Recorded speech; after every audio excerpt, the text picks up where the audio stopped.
What's happening, guys? In today's video, I've got for you a 100% league race at Zandvoort. This is the Creator Series race. So this video has been split into two different parts. I do have the qualifying, which will sort of be a live highlights of what happened at the time.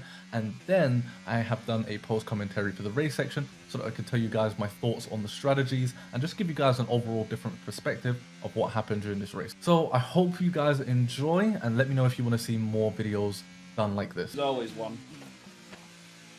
We just Bro, I run. don't understand. This is... That Mr. Tim near impossible, bro. Oh, where's the grip? Oh my god. Pole position on Inters. Because there's only two people that have qualified so far. They'll take absolutely gas. I'm built different. Look at me. Respect me. Different Bisto over here. Right, Maxime, don't mess up because I am watching. Oh, yeah, but I'm on my Good. like in lap. Oh, Get no, him no, up. no. 145. Yeah, I had to fit you up real quick. You know what? I'll take that. First into the pole position. Have Aston Martin. 21 seconds. Oh, he's got deep there. Oh, sorry, sir. I will get out of your way. There. Oh, okay, Bushy. There. Alright. Oh, no. Just He's got a 113. could just retire now. I think me and Ruta. Yeah? Are we gonna ego it? I mean, do you want to ego it? I'm not egoing it.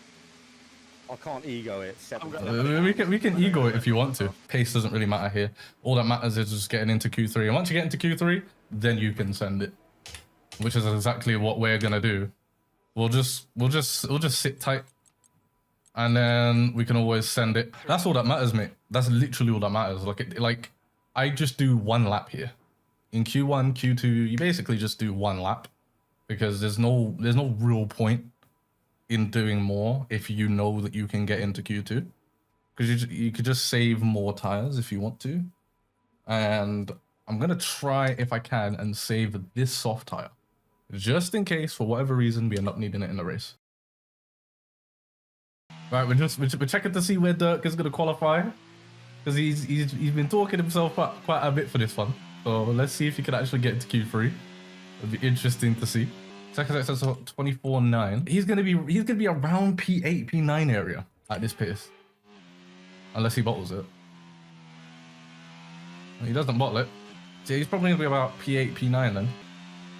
P7 from Dirt. Oh, P9. Oh no, it's not looking good. There's Who's so many that? people still to qualify. Is that Dale? Look with an 11.5. Go on, boy. Whoa, Come big on, boy. son. Oh, no, Q3 is happening today for Dirt. I think I might be Realistically, out we as well. all need to watch him for Axe lap because this is his last. Okay, yeah, defo doing that, If he bins this lap, that's it, mudded.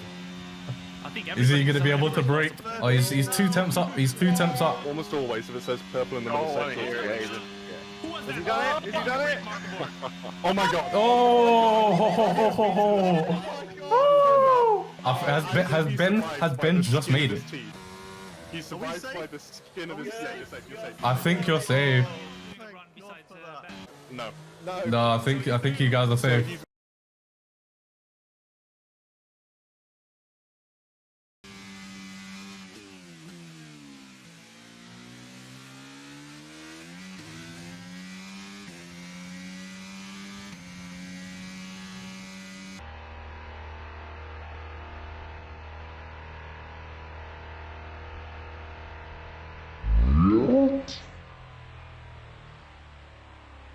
I just got a BS invalidation, man. What was that? I can't get pole now. I can. You can go for another lap. You got time. Correct, I didn't hold you up there, no? Fuel. Bushy just got chipped by the game. Yeah, so hard. What the hell? I think I'm...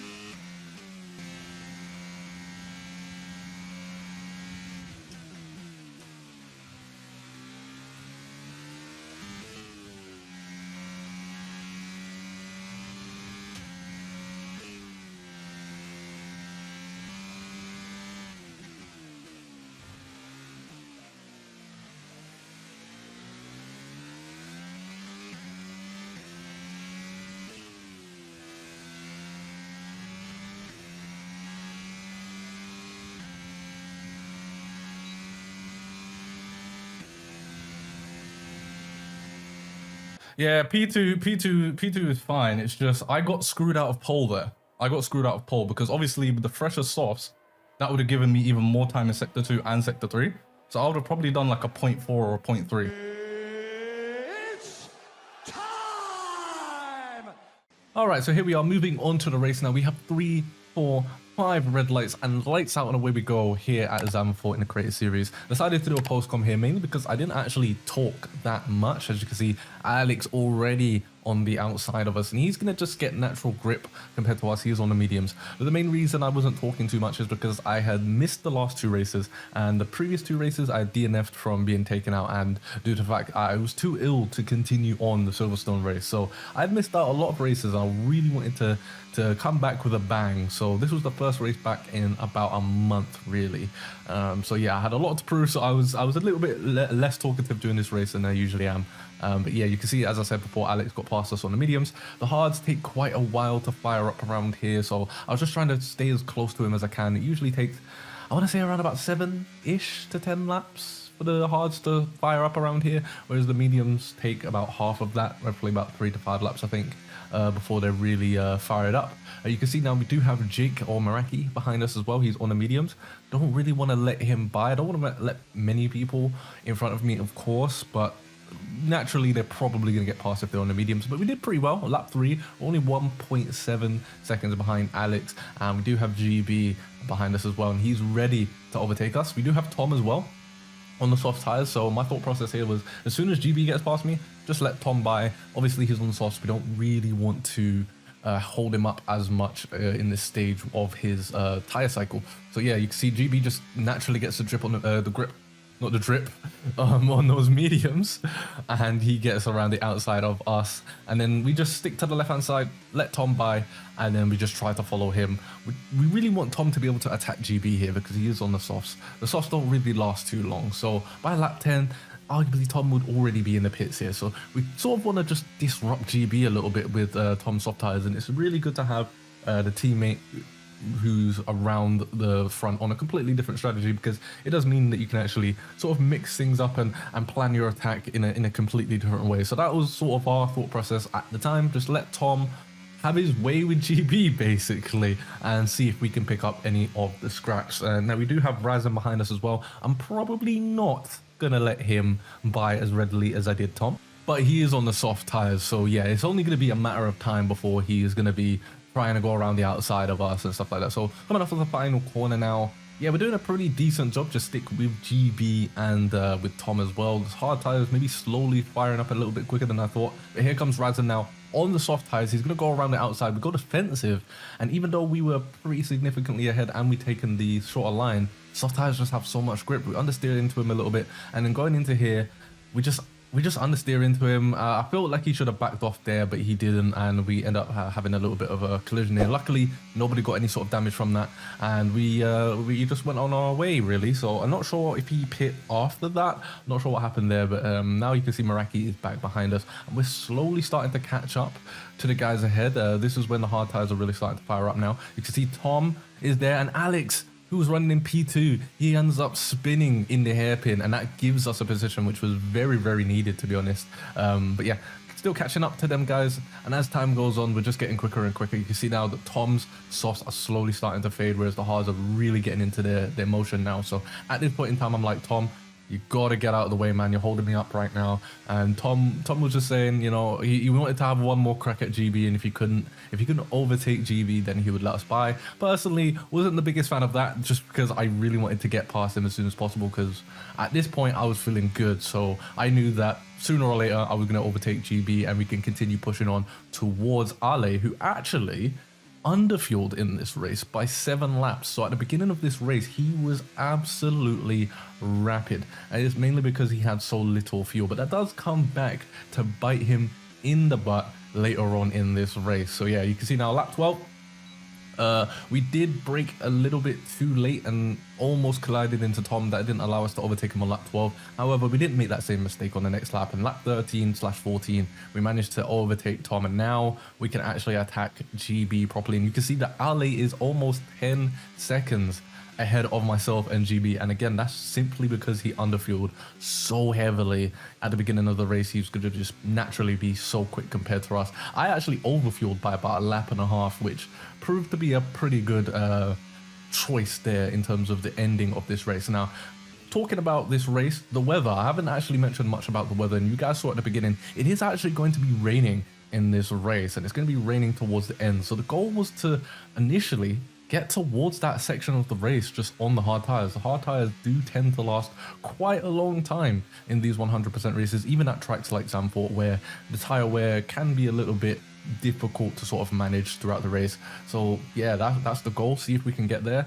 I was hoping that maybe in the 40s or maybe even the early 50s is when it will start to rain. You guys will find out when that actually happens later on in the video, but for now, yeah, that was pretty much the goal. And as you can see, sort of keeping up with GB. He has actually turned up his pace a little bit there. I don't know if he was using his ERS or if he had any to spare, and that's why he was gaining time. But the DRS really did help us keep within that sort of good gap between us and GB. And on the next lap now, lap 16, is when we decide, okay, we're going to go for the overtake. I had saved, actually, I don't even know if that was the next lap. But anyways, we decided to save a little bit of ERS and try and attack him, which is exactly what we did. We used about 20% on the ERS, and that was enough to get ourselves past GB on lap 17. And then a couple of laps later, we had a safety car. So I decided to pit for the medium tires because, again, hoping that it would be around about the early 50s in terms of the rain. So I thought the mediums would definitely be able to get to that point in the race, especially considering that we had a safety car right now. So yeah,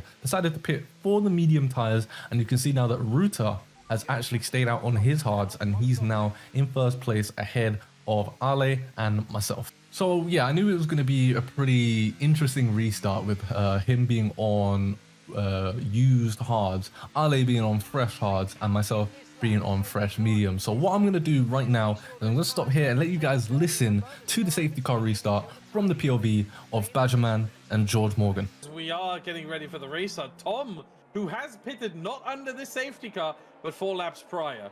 P6 now, impressive. Yeah, well, Rutanius now is going to get the getaway here. And now, as they round the final corner, they will put pedal to the metal for the second time in this Dutch Grand Prix. And look at the restart from BushiAntz, as now in comes Justin Ali, inside line now. But look at Bushi, he's going to look to try and take P2. That's horrible start for Rutanius, who's now seen Bushi move his way up into the lead of the race. Look at this, Rutanius taking that second place back. Justin Ali, I'm not sure whether that was premeditated or whether it was an error, but he's now back down to third. So yeah, that was a fantastic restart from us. It seems as if something happened between Ruta and Ale that gave Ale a illegal overtake, and that's why I was able to make that double move happen. But either way, it was a nice double move. It got me in the lead on fresh mediums, and I was able to just start pushing. So fantastic restart there, and I was happy with how that went.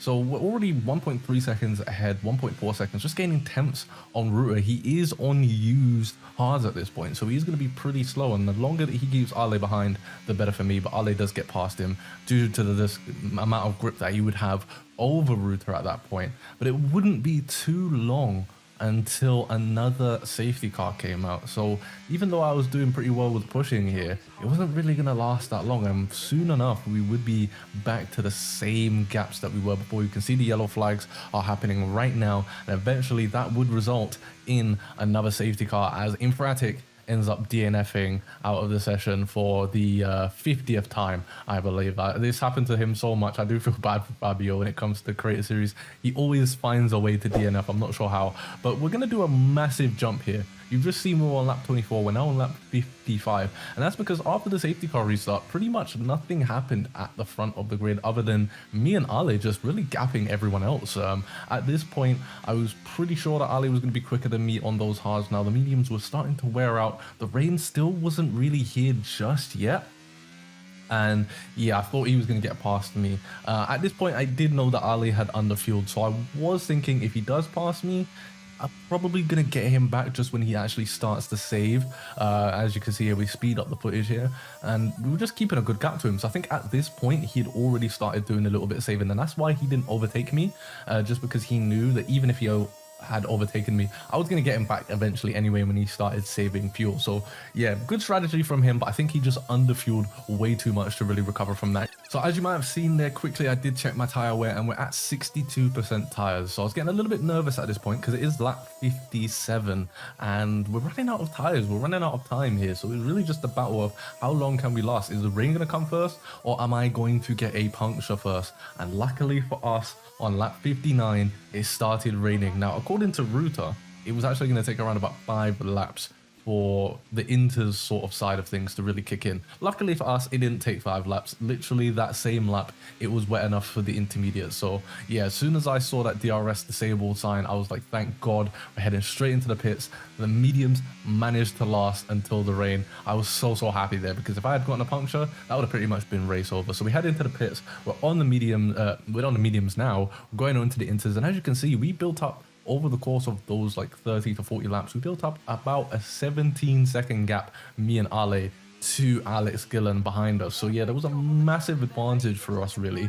Well, mainly for me, because Ale still had underfueled his car. So yeah, for him, it was going to be a tall task to get towards the end, but we now have to do 12 or 13 laps now on these intermediates. And for me, it was pretty much just how consistent I could be in the wet conditions. To be honest with you guys, I'm not the best when it comes to inters on F1 22. I definitely think in terms of inters conditions, I was a lot better on F1 2021 than I am this game. So yeah, I hadn't actually done much practice when it comes to inters conditions for this one. So I was sort of being cautious on the first lap, just seeing what the limits were of the car and how quickly I would be able to go. At this point, I was thinking, okay, even if Ale gets past me again, the fuel's definitely going to be a bit of a handicap for him. And that pretty much happened straight away. You can see now we've gained about a second on him, and that's simply because he started saving now. I think at this point he had so little fuel that it was almost a guarantee that he wasn't going to make it to the end. And even though I think he was half throttling on the straights, and that still was nowhere near enough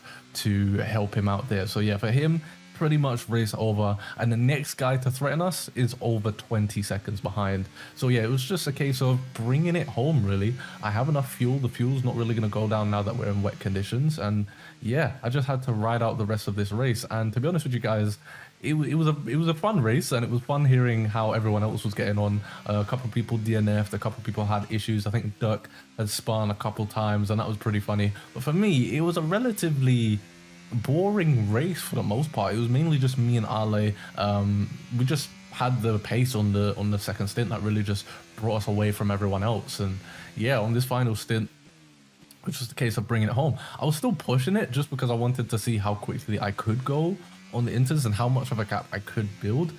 Probably shouldn't have done that. Probably should have just stayed casual. But yeah, towards lap 70, I did actually start to get casual. I went a bit too complacent here, and we ended up going a bit wide, and I almost bottled it. You can see we're on the curve. We started sliding, and luckily we managed to save the car. So yeah, that woke me up instantly, and just gave me that sort of wake-up call. Just get the car to the end, and then you can sort of shut yourself down a little bit. So yeah, lap 72 now, you can see we've caught up to Hayden Gillis, our old teammate, now driving an Aston Martin.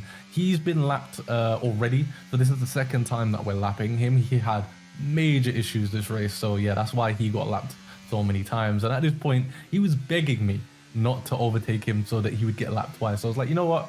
Yeah, sure. We'll stay behind him and we'll just cruise towards the end. I mean, we do have a 20-second buffer at this point, so we can sort of just take the mickey at this point of the race. So yeah, this was very interesting. You just seen, I was on lap 72 and it said teammate in the pits. So Tom ended up getting wind damage, and instead of continuing the race, he actually thought that there was still 10 laps to go. So he pitted on the last lap, and because of this, he actually ended up losing out on points. He would have been, I can't remember, I think he would have been like P7 or something like that if he had just finished the race. But because he pitted, I think he finished like 4 tenths behind P10, and he lost out on some big points there. So that was a pretty dumb move from Tom. But as you can see, we passed through the final corner and we win at Zandvoort. coming back with a bang. You know, we missed out on a couple of races, we DNF'd in a couple of races, and this was just a great way to come back into the series. Now, we have finished the series as a whole, so we're moving on to season 2 now, and I can say that there was a different winner at every single race for that first season. So yeah, pretty crazy. Anything can happen when it comes to the creator series, and as you can see now, there's some people finishing off, and we actually ended up with a safety car after the race. I didn't actually know that was possible to get on the F122 game, but we somehow managed to get a safety car afterwards. I believe it was Tom and Hayden who somehow managed to trigger that. So that was pretty funny. I'll probably have that playing on the screen right about now. But yeah, hopefully I'll be able to bring you guys some of the other races that happened very, very soon. I hope you did enjoy this video. If you did, make sure to smash the like button. And the Create series is going into season 2, as I said. So I will be streaming that here on YouTube. So if you do want to see that, just keep an eye out on the YouTube. And I will be streaming those every Saturday at, I believe, around about 6 p.m. UK time. So yeah, enjoy that, guys. And I think everyone's finished now, and we have the safety car out, or it's about to come out. Yeah, so you can see now that Tom crashes into the wall. I think Hayden finished as well, and then a safety car came out. Unbelievable. Didn't even know that was possible. Did you guys know that was possible? Let me know in the comment section, and I'll see you guys soon. To the wall. Unlucky! Hey, Jake, we finished the race, lad. Hey, big up, day one. Wait, yeah, you did it, mate. You fucking got it. Guys, that race was about. Safety car! There's a safety car speed! No way. Safety car deployed! Wait, What is this safety? I've never seen this before.